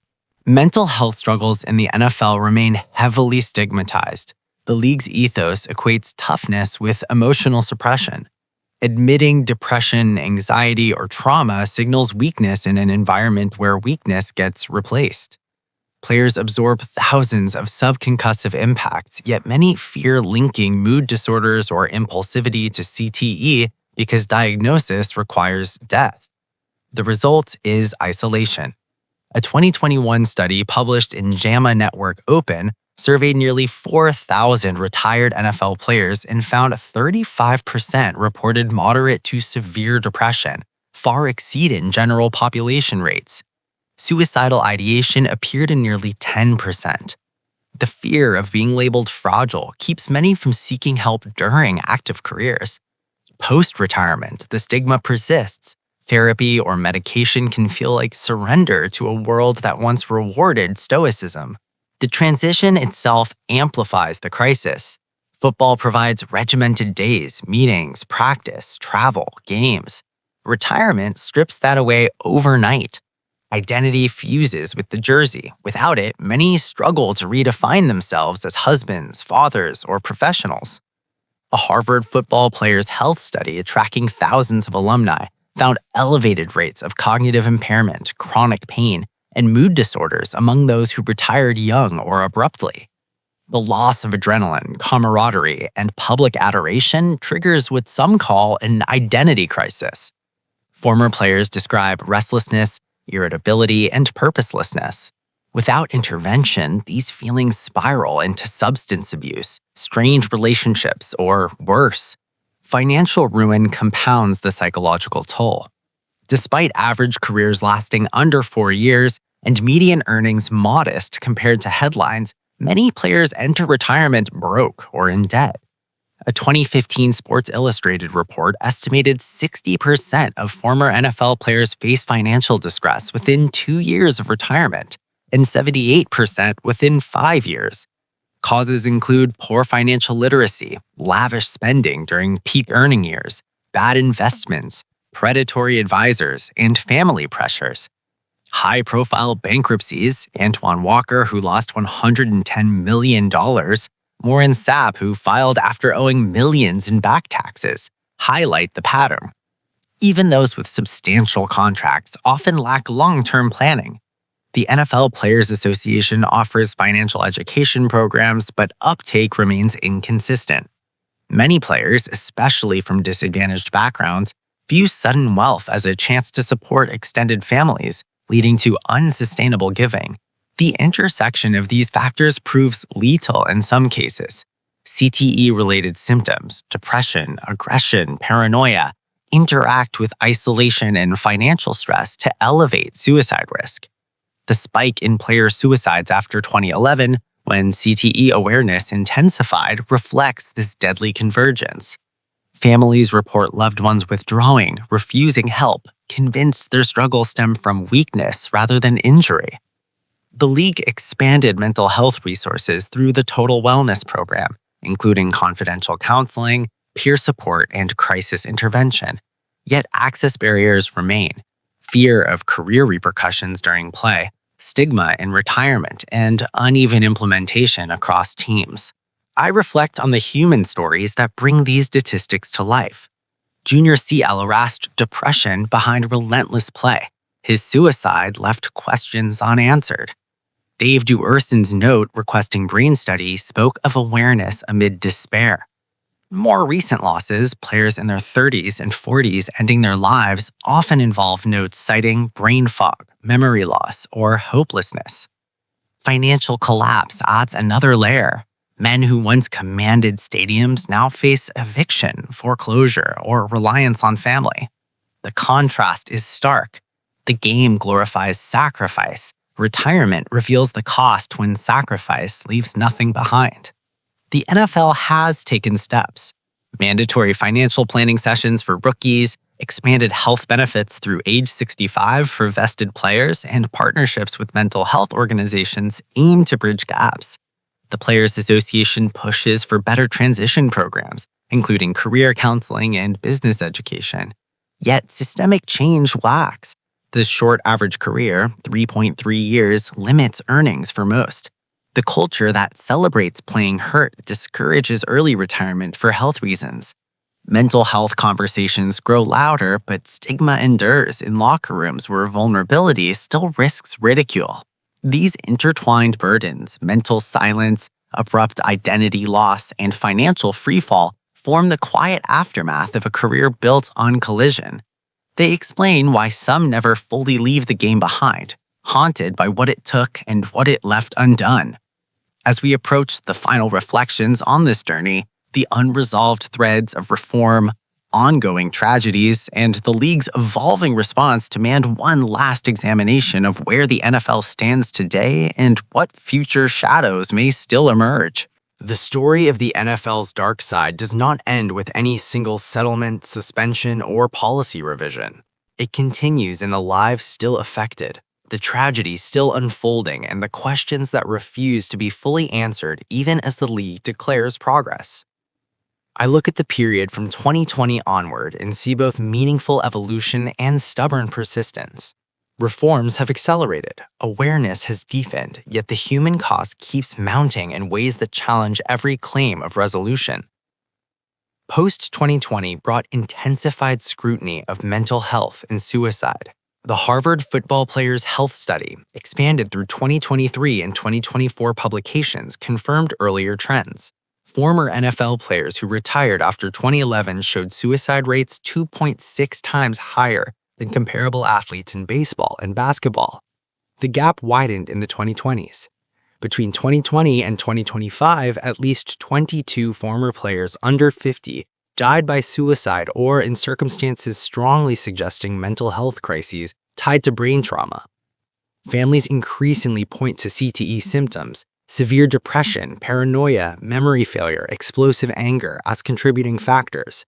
In 2025 alone, 9 such deaths occurred, including Rudy Johnson, who left a note expressing belief in his own CTE, and Doug Martin, whose family donated his brain for study after his death in custody following an altercation.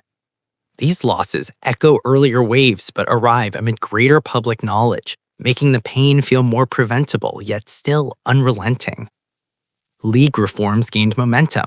The 2020 collective bargaining agreement introduced stronger mental health protections, mandatory team psychologists available year-round, confidential counseling without career risk disclosure, and expanded total wellness resources covering therapy, substance abuse treatment, and family support.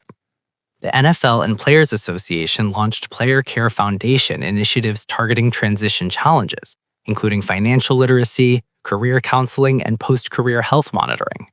Concussion protocols tightened further, independent neurotrauma consultants on sidelines, stricter return-to-play timelines, and penalties for teams violating rules.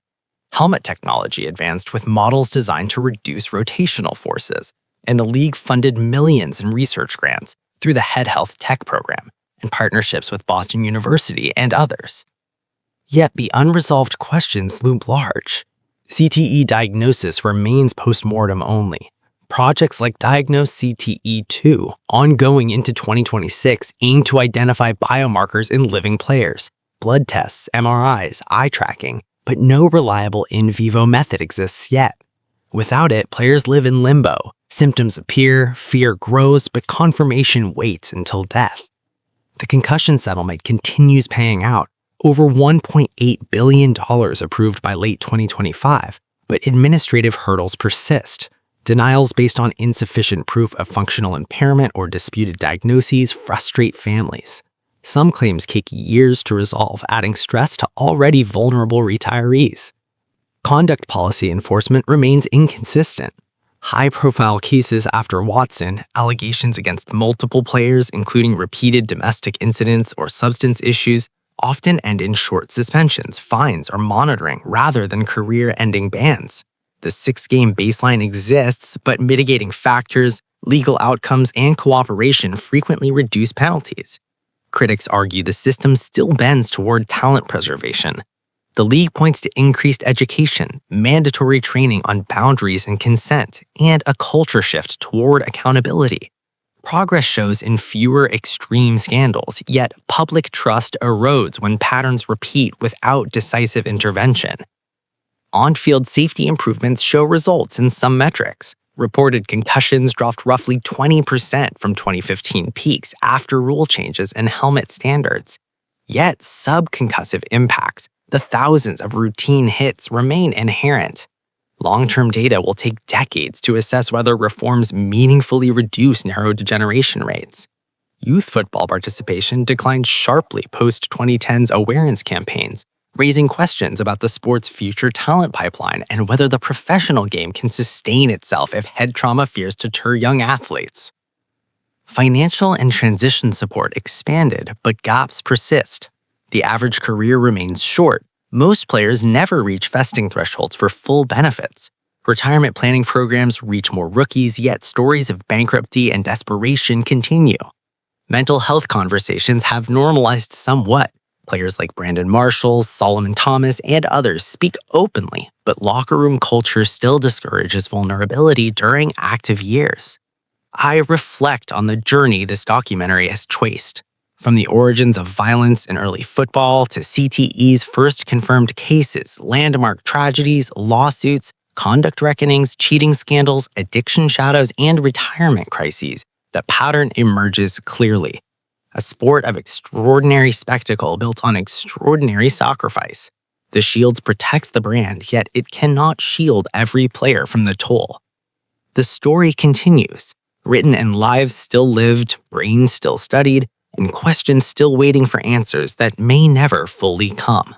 We have walked through the shadows together, from the leather helmet brutality of football's infancy to the modern empire that dominates American culture.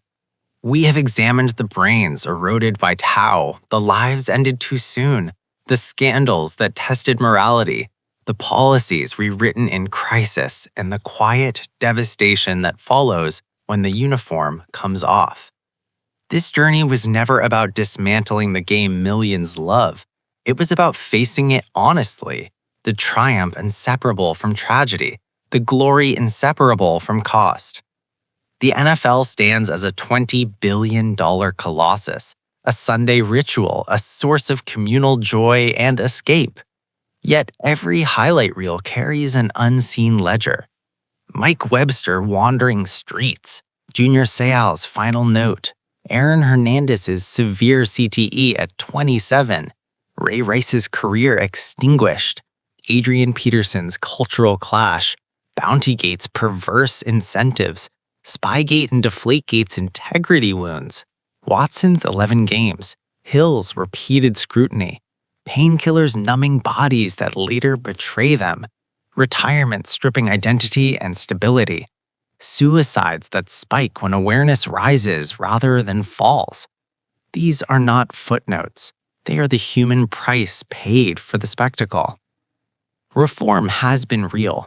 Concussion protocols, independent spotters, better helmets, mental health resources, untapped settlement payouts exceeding $2 billion, conduct policy baselines, drug testing rigor. The league has invested heavily in mitigation. Awareness campaigns reach rookies and veterans alike, yet the core remains. Tackling requires impact. Impact accumulates damage. Damage manifests years later in ways science still struggles to predict or prevent in the living. The questions persist because the answers are incomplete. Living CTE biomarkers remain elusive. Enforcement bends under star power. Transition support reaches some, but not all. Financial literacy improves, yet bankruptcies continue. Mental health stigma softens, yet persists in locker rooms. I think of the families left behind. Mothers, wives, children piecing together what football took.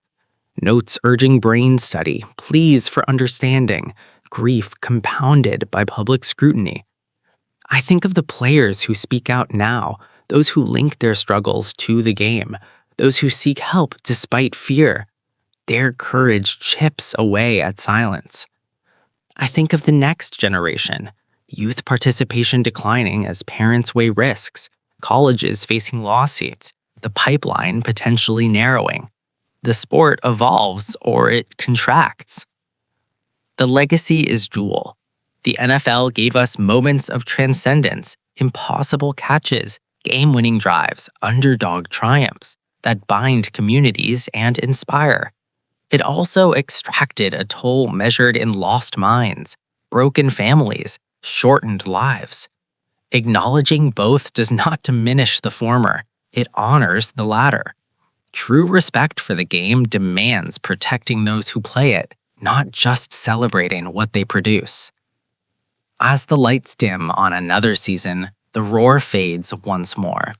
In that silence, the real story continues. Men navigating what remains after the hits stop, families carrying what cannot be replaced, a league still searching for balance between spectacle and survival. The darkness exists not to erase the light, but to remind us that every collision carries consequence. The shield gleams, yet it bears scars. So do the men behind it. This has been NFL Darkside, not an indictment, but a reckoning. The game endures, the questions endure, and so must the commitment to do better before the next name joins the list of those who gave everything and received too little in return.